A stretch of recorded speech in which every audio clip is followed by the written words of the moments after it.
Lo tenemos al querido Luis Miguel hace rato pacientemente escuchando la presentación de Jorge. ¿Estás ahí, Luis Miguel? Sí, hola, buenos días. Hola, ¿Me querido. escuchan? Sí, te escuchamos. Perdón por la demora, pero resultó muy interesante la presentación de Jorge. Creo que la estaba siguiendo por YouTube también. Sí, es correcto. He estado conectado a las sesiones, sobre todo las de en la mañana en la escuela y la verdad han sido pláticas muy interesantes. Lo que nos acaba de presentar Jorge, pues realmente es un tema de reflexión que tenemos que tener en nuestra cabeza porque nos está de alguna forma delineando el futuro. Entonces, ahorita yo también voy a platicar un poco de este tema. Y pues antes que nada felicitar a la escuela por el premio WISIS, que es un reconocimiento a todos estos años de labor en la construcción del saber de lo que es la gobernanza de Internet. ¿Sí? Entonces, reciban un caluroso aplauso, un fuerte abrazo desde la Ciudad de México y cuando quieran. Gracias, querido. Luis Miguel tiene, bueno, él es un colega mío, ingeniero, así que compartimos ciertos intereses. ¿Viste, Luis Miguel, lo que dicen de los ingenieros, que somos personas que nos entusiasmamos con cosas que no le interesan a nadie? Pero compartimos con él estos intereses. Él es docente, no me acuerdo de qué universidad, pero además es miembro de la Junta Global de Internet Society, entre sus varias actividades. ¿Dónde das clase, Luis Miguel? Que siempre veo tus circuitos y me da envidia hacer eso. Soy académico en la Universidad Iberoamericana en la Ciudad de México. Ah, fantástico, porque tenemos acá becarios presenciales y virtuales de México, pero tenemos de muchos países también. Luis Miguel nos va a hablar un tema muy interesante, me encantó el título, Desarrollo, Derecho y Democracia Digitales, las 3D de las comunicaciones. Y Luis, tenemos traducción simultánea español-inglés, tenemos los mejores traductores que han sobrevivido a algunos panelistas que hablan muy rápido, pero si te podés acordar de no hablar tan rápido, mejor. Pero yo soy la peor porque digo esto y siempre me entusiasmo y hablo rápido. Así que bueno, bienvenido y todo tuyo. Muchísimas gracias. Pues así como me encantó un término que usó Jorge, que dijo la ingeniería legal. Y cuando estás en el mundo de la regulación, en el mundo de la gobernanza, te das cuenta que estos marcos de desarrollo, estos marcos conceptuales, se construyen a partir de tres grandes grupos, del grupo técnico, del grupo legal y de un grupo social. Entonces, lo que nos vuelve buenos analistas es tener la capacidad de entender estos tres para saber lo que técnicamente es posible, las reglas que rigen alguna tecnología y finalmente el impacto social que va a tener. Y eso me llevó a esta investigación de la que voy a platicar el día de hoy. Ahora no voy a centrar en la investigación, voy a centrar en este modelo que se me ocurre a partir de lo que los políticos nos dicen hoy en día. Un poco de contexto es, el domingo hay elecciones en México y pues, como es normal en todas las elecciones de nuestra querida Latinoamérica, pues los políticos ofrecen y hablan de cosas que a veces no tienen el conocimiento. Entonces hay que cribar estas promesas para entender si tienen idea de lo que están diciendo y las implicaciones que nos lleva. Hacia el final les cuento qué pasó en el proceso en este país. Entonces, bueno, he tratado de hacerlo lo menos técnico posible e irnos más a la parte social. Bueno, entonces, aquí hay dos preguntas fundamentales, que más bien es la misma pregunta, vista en diferentes tiempos. Y la primera es, ¿y a dónde nos están llevando las telecomunicaciones como sociedad? Entre los ingenieros nosotros tenemos esta creencia que es que la tecnología es neutra. Y no, ya se ha demostrado en múltiples ocasiones que la tecnología no es neutra. Entonces, tenemos que situarnos en una realidad también de un tema que trató Jorge, que es la geopolítica, para entender que la tecnología siempre tiene una consecuencia social. Y lo que queremos es que esta tecnología sea lo mejor positivo para la sociedad. Por eso replanteo la pregunta, ¿qué necesitamos de las telecomunicaciones para tener una mejor sociedad en este futuro cercano? El futuro cercano yo lo acoto a 2030. ¿Por qué? Porque es cuando tenemos el fin de los planes de las Naciones Unidas respecto al desarrollo sostenible, es cuando termina el sexenio en México, etcétera. Yo creo que estamos por ver los próximos 5 años grandes cambios sociales. Todos nosotros hemos sabido, visto, leído u oído que la transformación de una sociedad resulta en gran medida de las políticas que implementan nuestros gobiernos y que a su vez resultan de estos planes internos o externos que están asociados a una inversión, a factores económicos o a exigencias sociales. Y todo esto viene con un trabajo atrás que sea previo por muchos años de desarrollo, de investigación, o viene de ocurrencias de campañas electorales, o viene realmente de investigaciones que se incorporan en las campañas electorales. Entonces hay una causa-efecto. Y eso me lleva a uno de mis autores favoritos, que es Ishikawa, quien a final de cuentas en su lectura de la causalidad nos deja ver las 4 M's. Las 4 M's son en inglés, que son el dinero, la maquinaria, las personas y los métodos. Entonces, esta causalidad entre la idea y lo que resulta en la sociedad tuvo que haber tenido alguna parte de estos 4 componentes.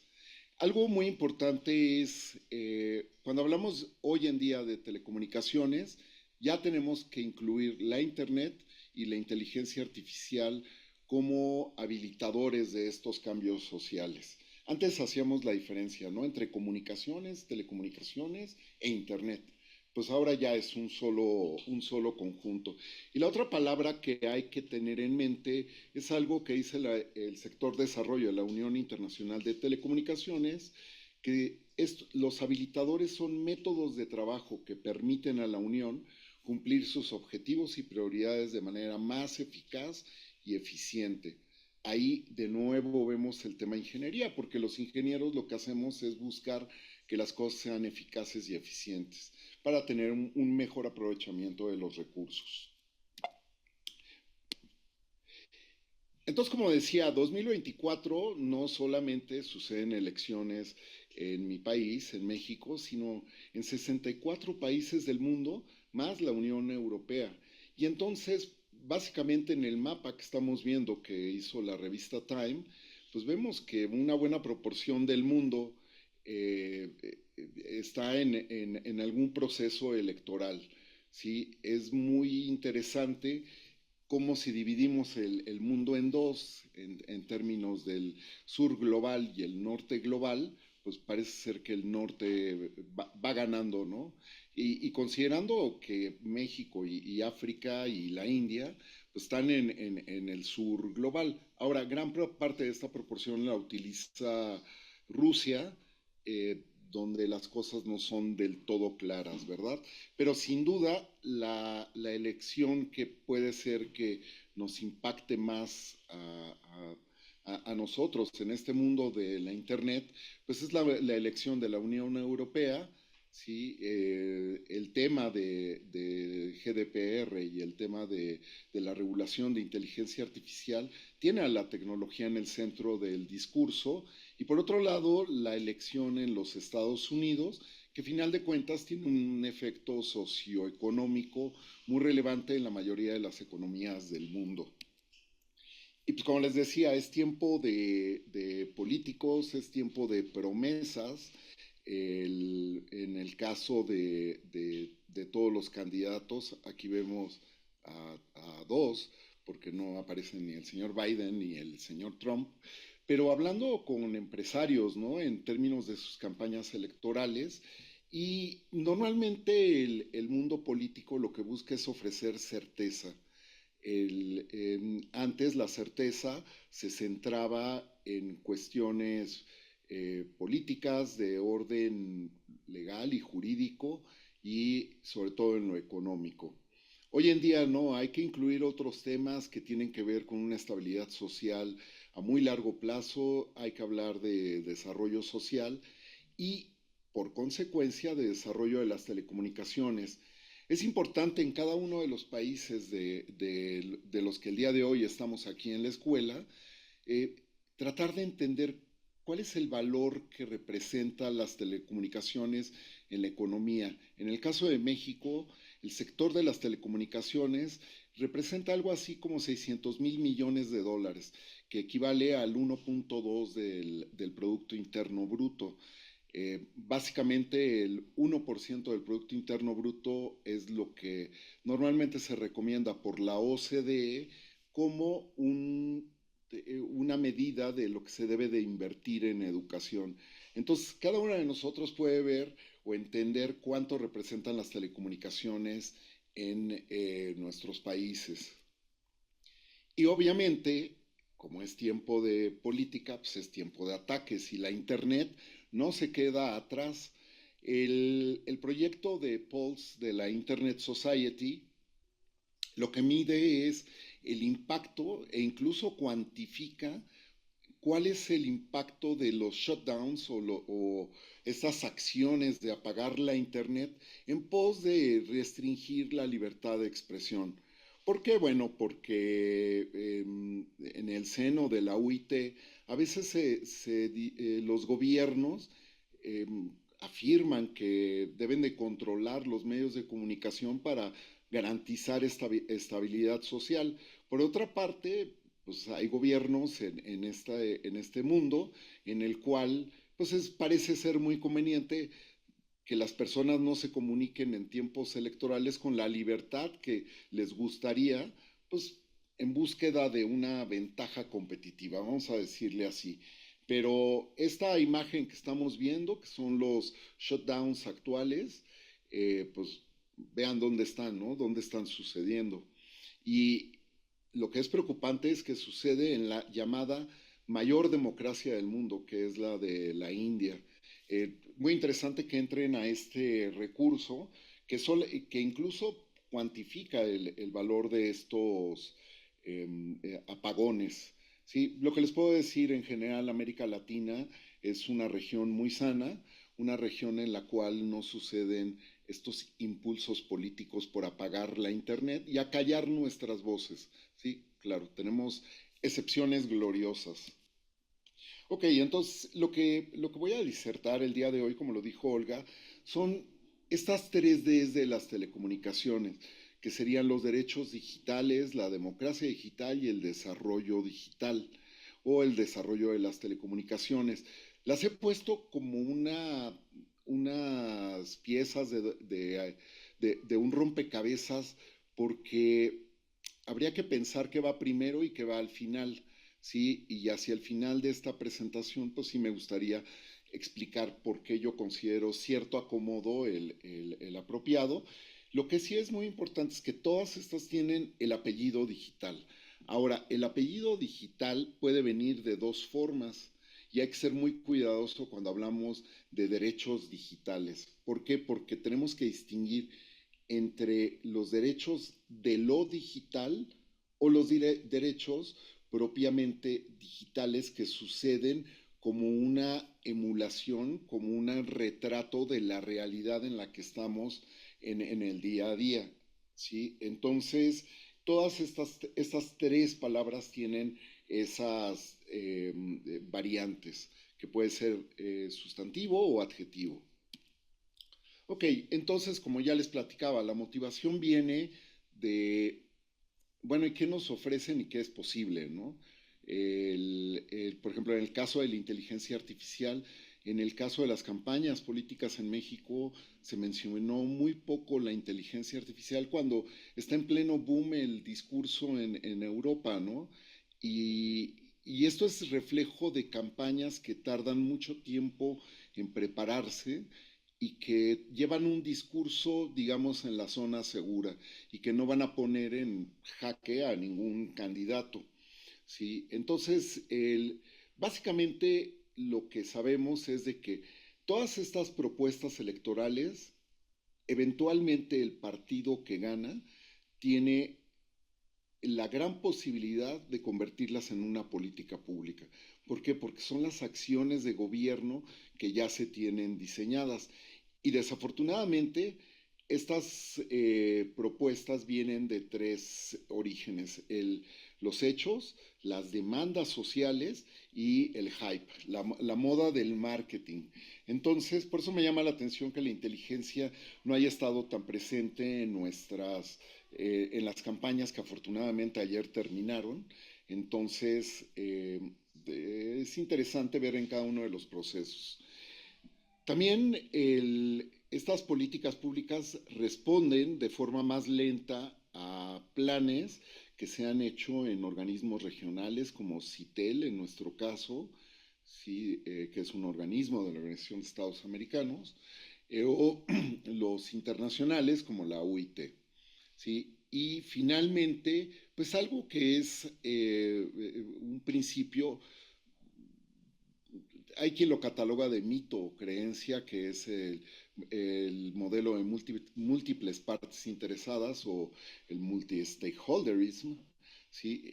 A final de cuentas es nuestra creencia en el mundo de la gobernanza de Internet y yo me considero un buen defensor de lo que representa y lo que puede representar como un impacto indirecto de trabajar en ese modelo. Pero todo eso son señales de humo, son señales de cosas que no tenemos una certeza total. ¿Por qué? Porque así es el mundo de la política.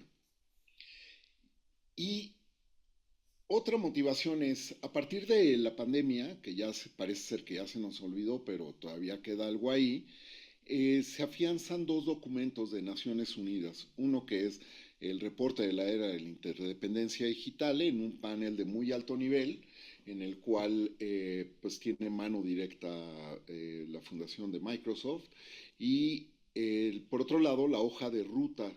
Estos dos documentos están disponibles en internet.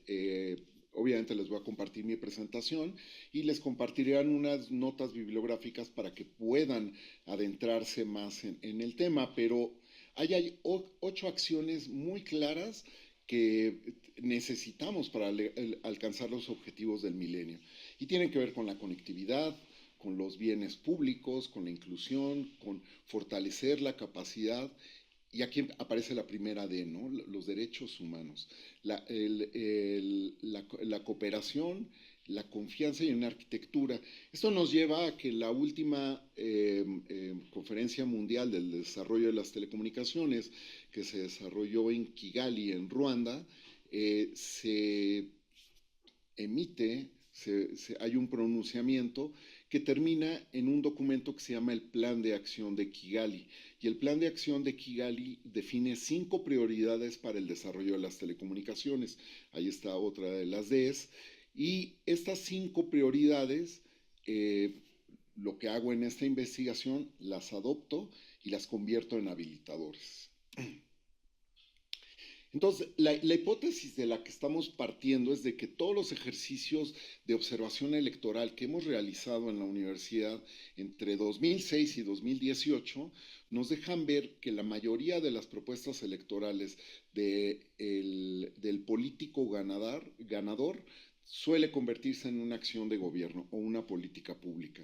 Entonces, pues si nosotros estudiamos estas propuestas, pues tenemos un vistazo al futuro de lo que nos podría esperar. Y hay cosas que realmente son alarmantes. Vamos a ver los 3 términos un poco para situarnos, y el primero sería la democracia digital.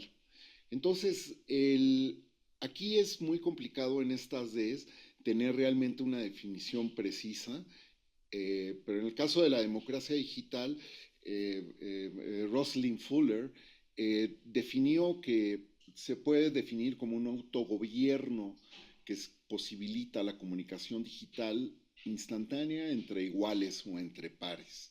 ¿Okay? A veces creemos o tenemos esta falsa creencia de que el hecho de que tengamos habilidad de comunicarnos a través de Internet de una forma barata, inmediata, eh, casi omnipresente, nos lleva a un mejor estadio digital, perdón, democrático.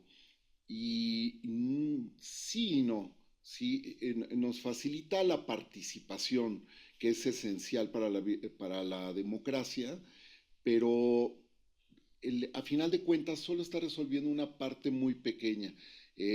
Para que realmente exista democracia digital tiene que existir un gobierno digital, tiene que existir incluso posibilidades de voto digital.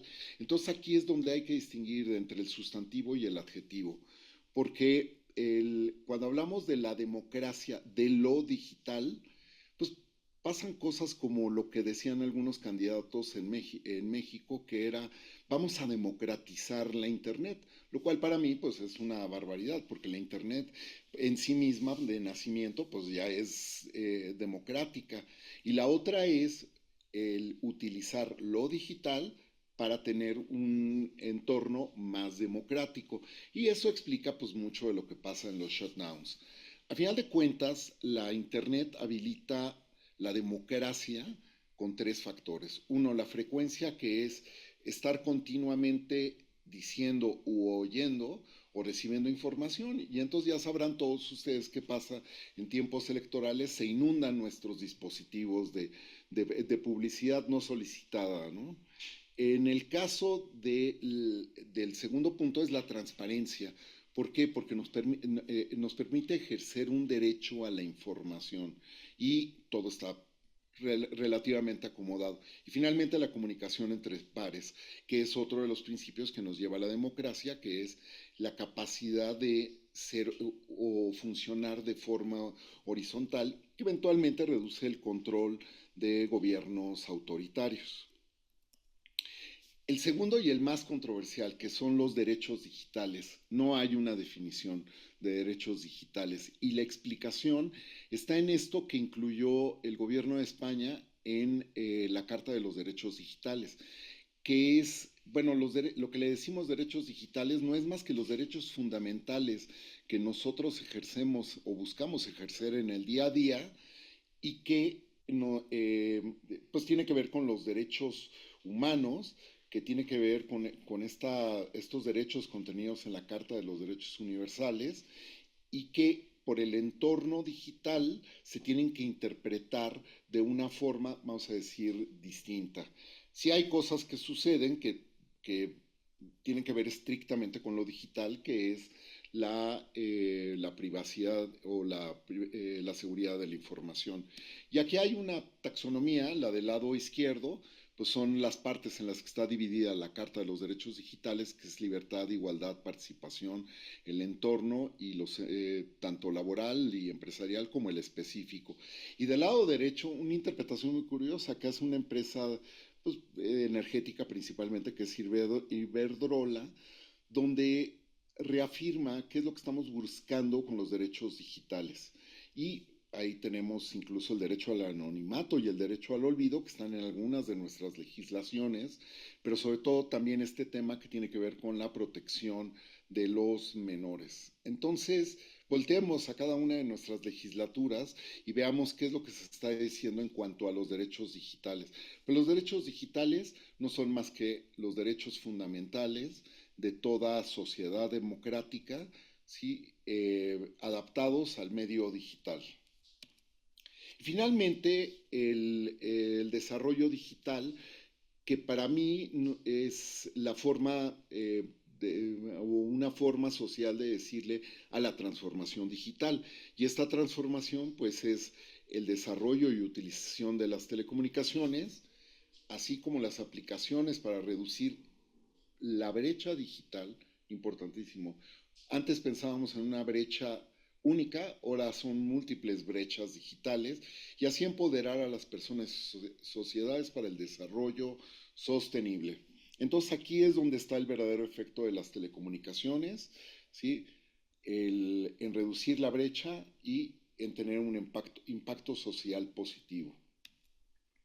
Entonces, bueno, en esta investigación, como les decía, tomamos las prioridades del plan de acción de Kigali, que son las que están en este cuadrito, y las convertimos en habilitadores. ¿Para qué? Para que las propuestas que tenemos a la izquierda, no solamente en el ámbito político, cualquier política o cualquier propuesta que pueda convertirse en una política pública, la pasamos por esta criba donde tenemos factores de peso y factores cuantitativos y transformamos el discurso en una calificación, en una serie de medidas cuantitativas que nos permiten comparar las propuestas. A final de cuentas, lo que entra como propuesta eventualmente se va a transformar en productos y servicios. ¿Qué encontramos? Encontramos, después de investigar lo que publican las propuestas electorales por ley en México, tienen que publicar un documento antes de las campañas.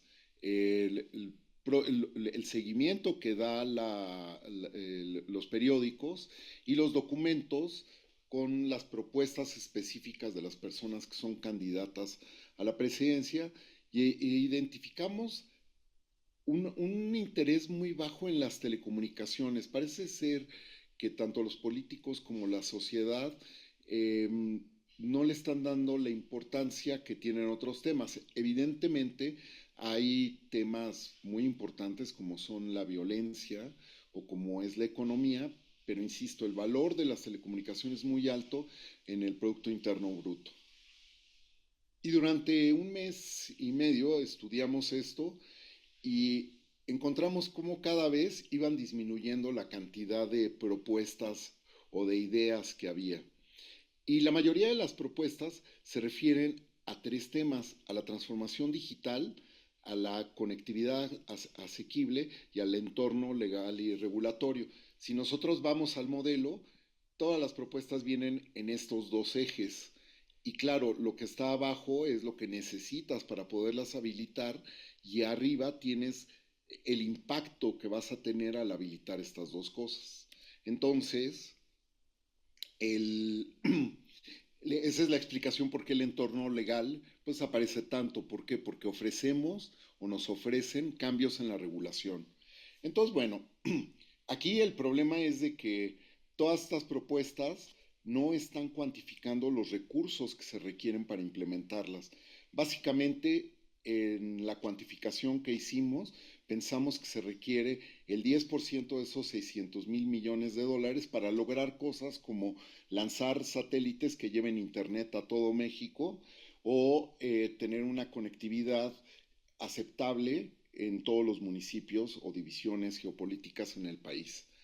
Y finalmente, de nuevo, los temas, ya como temas mencionados, son la inclusión en primer lugar, ¿sí? Ofrecemos la posibilidad de que todo el mundo utilice las telecomunicaciones, las tecnologías emergentes, ¿sí? Como plataformas que nos van a resolver la vida mágicamente o que nos van a simplificar los trámites, y la infraestructura.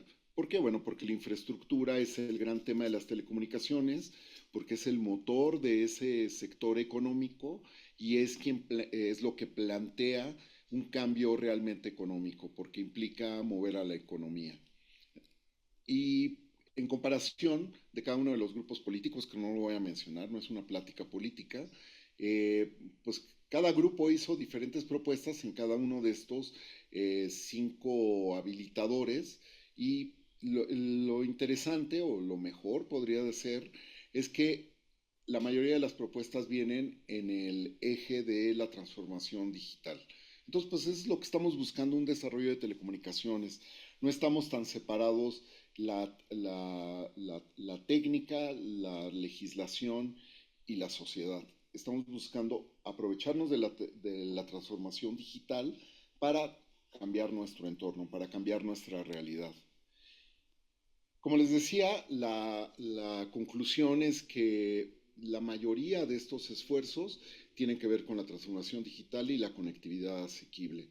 Y en este caso, por ejemplo, en el caso de la Internet Society, Pues nosotros hemos invertido una cantidad muy significativa a través de la fundación. Sé que Sara va a hablar en algún momento, pero en la cuestión de tener una conectividad asequible y sobre todo una conectividad significativa a través de los programas que ofrece la fundación de la Internet Society. Y finalmente la transformación digital es lo que todos nosotros estamos haciendo. Estamos construyendo un entorno el cual nos permitirá ser más sustentables o sostenibles y a la vez tener la mayor inclusión posible. ¿Por qué? Porque si pensamos que va a ser un efecto carambola, no. Yo creo que la transformación digital solo se da en una doble pinza del gobierno hacia la sociedad y de la sociedad hacia el gobierno. Entonces, bueno, insisto, el tema es que hay que pensar en números, porque si no estamos fallando a los modelos de causalidad de Ishikawa. Y finalmente, pues lo que les había dicho, yo creo que el fin último es la democracia digital, es lo que nos da mayor satisfacción como sociedad, pero si no empezamos en el desarrollo digital, no podemos llegar al estado de democracia digital y en el camino tenemos que desarrollar los derechos digitales. Y creo que retomando lo que platicó Jorge sobre la inteligencia artificial, pues muy claro. O sea, primero se hizo la tecnología, luego se empezaron a discutir los derechos y finalmente llegamos a la regulación pensando en que no afecte estos derechos fundamentales y que a la vez tampoco afecte nuestro estado actual de democracia digital, que es un tema central en la discusión europea. Finalmente, pues les quiero dejar una idea que dijo Vint Cerf, quien habló en el primer día de la escuela, sobre si el acceso a Internet debe o no debe de ser un derecho. Y en esa frasecita en la que cierra dice que mejorar Internet es solo un medio, aunque importante, de mejorar la condición humana. Debe hacerse teniendo en cuenta los derechos civiles y humanos que merecen protección, sin pretender que el acceso en sí mismo sea un derecho. Y él ha sido gran defensor de que el acceso a Internet no debe de ser considerado derecho, sino es un habilitador o una herramienta para algo muy superior a lo que los ingenieros normalmente tenemos en la cabeza. Y pues muchísimas gracias, ahí tienen mi correo, cualquier cosa estoy abierto a platicarlo. Y si tienen alguna pregunta, en el poquito tiempo que nos queda me daría mucho gusto responderla. Gracias.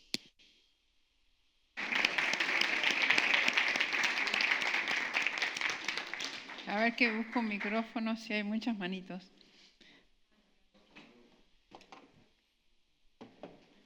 Ahí voy, ¿eh? Ya necesito un micrófono para la mano.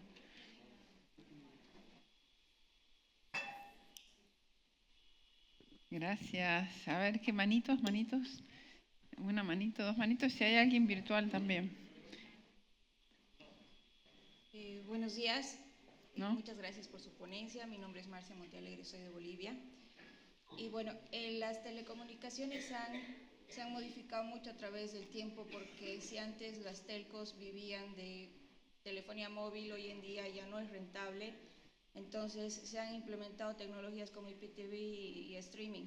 Y básicamente IPTV es lo que a través de una infraestructura se garantiza la calidad del servicio. Y bueno, en Bolivia ha habido el tema de regulaciones entre IPTV y streaming y han prohibido que las telcos den streaming como IPTV. Entonces, ¿usted cree que esto es lo que se debe innovar en telecomunicaciones hoy en día en las ISPs, o cómo es que deberían cambiar su modelo comercial para sobrevivir? Bueno, justamente esa es la razón de existencia de un regulador en la mayoría de los países, un regulador de las telecomunicaciones, el cual se busca que sea una entidad autónoma del gobierno. No en todos los países existe una regulación autónoma. Yo diría que en mitad y mitad existe una regulación que viene del propio gobierno, entonces juega como juez y parte. Ahora, hay que ver también que existen agentes preponderantes y estos agentes preponderantes lo que están haciendo es defender un monopolio. La mayoría de las telcos nacieron como monopolios, por lo menos a un nivel regional pequeño.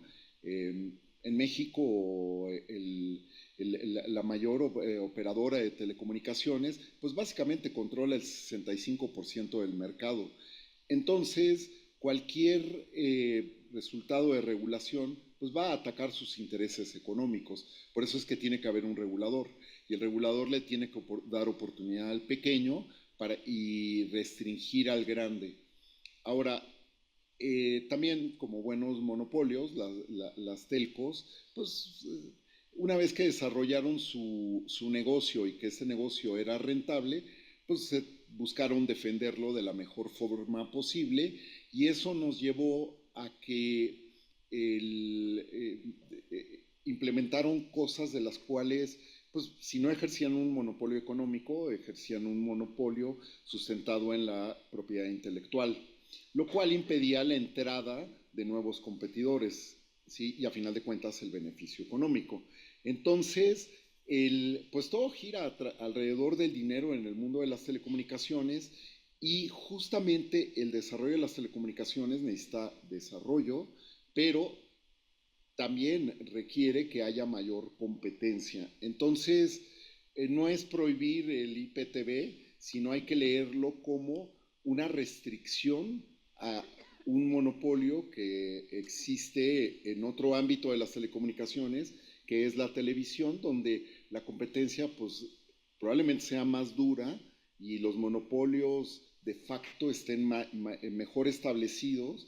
¿Por qué? Porque la televisión son menos canales y tiene un valor que podría compararse a lo que tiene una empresa mediana de telecomunicaciones hoy en día.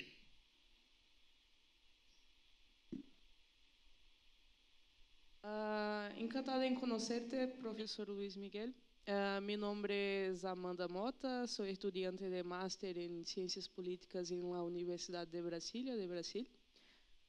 Minha dúvida é mais enfocada em las plataformas digitais, considerando os problemas de liberdade de expressão, a questão de deepfakes, que penso que vai ser um grande problema adelante em las eleições que teremos este ano. Também temos eleições em Brasil, pero não presidenciais, ¿sí? Temos eleições municipais e, bueno, temos muitos problemas allá com a regulação também. Bueno, mi pregunta es teniendo en cuenta el reto al que nos enfrentamos en la consecución de los derechos digitales. Me gustaría saber qué opina sobre la responsabilidad de los intermediarios, especialmente en un contexto de campaña. ¿Podría comentar más cómo cree que podemos pensar en regular estas empresas para fortalecer la democracia digital? Muchas gracias. Obrigado, bom dia. Pensemos, el candidato político es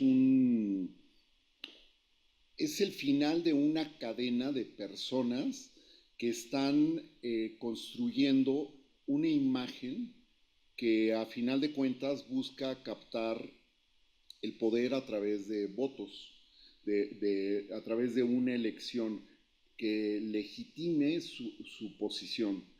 Y en esta construcción de la imagen aparecen intermediarios, como tú lo has dicho, aparecen expertos que aportan ideas, aparecen informaciones que nos llevan a construir la imagen. Ahora, En esta cadena, evidentemente, todo el mundo tiene su responsabilidad. Por ejemplo, cuando nosotros estudiamos este caso de lo que nos estaban ofreciendo y qué factibilidad hay en lo que nos ofrecen, no hablamos con los candidatos políticos. A la universidad invitamos a las personas que desarrollaron estas estrategias, estas propuestas para entender el origen, ¿sí? Y también invitamos a las personas que están encargadas de transmitir el detalle técnico de estas propuestas. ¿Por qué? Porque planteamos todo como un ejercicio de análisis prospectivo y probablemente en próximas ediciones de la Escuela de Gobernanza haya que hablar del análisis prospectivo. ¿Por qué? Porque a final de cuentas es algo que nos sirve como herramienta no de predecir el futuro, porque nadie lo puede predecir, pero de darnos una idea de hacia dónde van las cosas. El tema del intermediario es un tema de comunicación humana que también tiene el problema de la remediación. Y tenemos que entender remediación no como un arreglo, sino como una resignificación del contenido. Como el intermediario no fue capaz de o no desarrolló la propuesta y no entiende la técnica o el marco legal o conceptual de la propuesta, transmite lo que entiende. Y en ese proceso de comunicación hay pérdidas. Lo que habría que valorar es esas pérdidas, qué tan significativas son. Y voy a poner un ejemplo muy simple. Una de las propuestas electorales habla de llegar a Internet a todo México con un satélite, lanzando un satélite que valdría $500 millones. Bueno, pues no hay nada más equivocado pensar que con un solo satélite de comunicaciones podemos resolver el acceso a Internet en todo un país, ¿sí?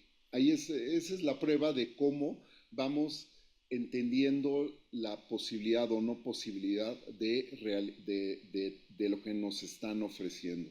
Y a final de cuentas, lo que nos debería de asustar es que como sociedad, quien gane estas elecciones, pues va a seguirse sobre esa línea, ¿sí? Entonces, hasta que alguien demuestre lo contrario.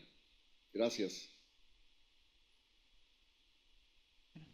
Bueno, estamos muy atrasados, pero tenemos tu contacto, Luis Miguel. Muy interesante, todos estos procesos democráticos en nuestra bella región que nos van a impactar. Otro aplauso para Luis Miguel.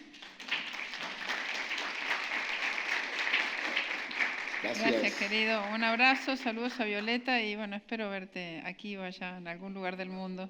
Un saludo de Adrián y de Oscar y de todo el equipo aquí. Un abrazo. Nos vemos pronto. Hasta luego. Chao. Adiós. Bye. Chao, querida.